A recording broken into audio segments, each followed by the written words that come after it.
स्वागत है दोस्तों आपका निखरी हिंदी ट्यूटोरियल्स में। ऐसे ही और वीडियोस पाने के लिए चैनल को लाइक और सब्सक्राइब अवश्य करें।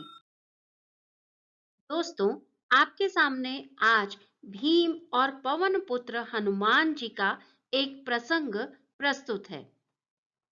महाकाव्य महाभारत में कई ऐसे रोचक प्रसंग मिलते हैं जो हमारे जीवन में महत्वपूर्ण स्थान रखते हैं और कोई न कोई सीख अवश्य देते हैं।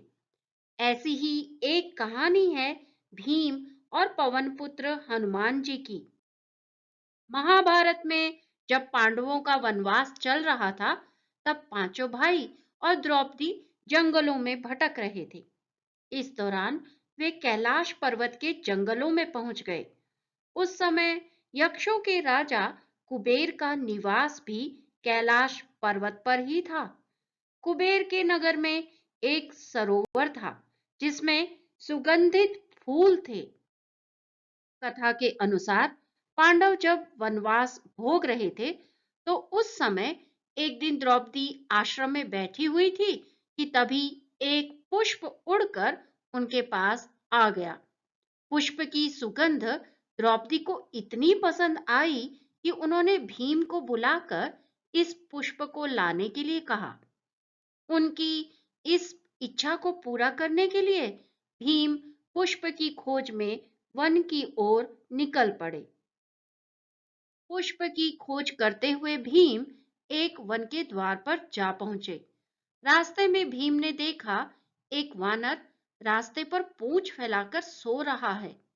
किसी जीव को लांघकर आगे बढ़ जाना मर्यादा के विरुद्ध था।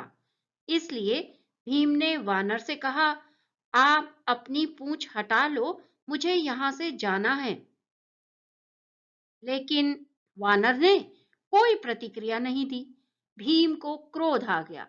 उसने कहा कि तुम जानते हो मैं महाबली भीम हूं। भीम ने वानर से पुनः हट जाने को कहा, लेकिन इस बार वानर ने कहा कि वह बहुत कमजोर है, वह हिल नहीं सकता है, इसलिए लांघ कर निकल जाओ। वानर के इस व्यवहार से भीम को क्रोध आ गया और अपनी शक्तियों के बारे में बताने लगे। भीम ने वानर को अपना परिचय दिया कि वे कुंती पुत्र हैं और पवन उनके पिता हैं, हनुमान का भाई हूं।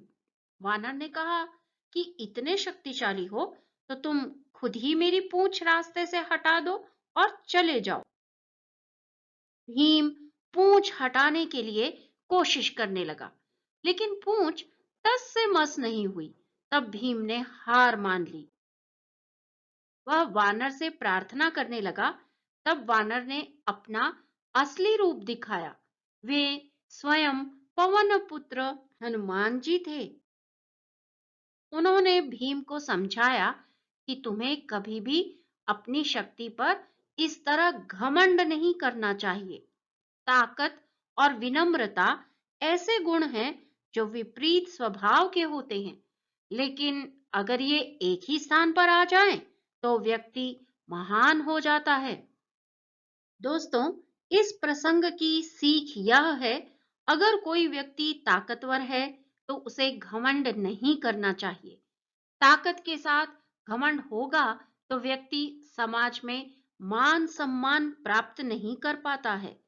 ताकत के साथ विनम्रता होगी तो व्यक्ति को हर जगह सम्मान मिलता है। आज का प्रसंग यहीं पर समाप्त होता है। अगले नए वीडियो के साथ फिर मिलेंगे।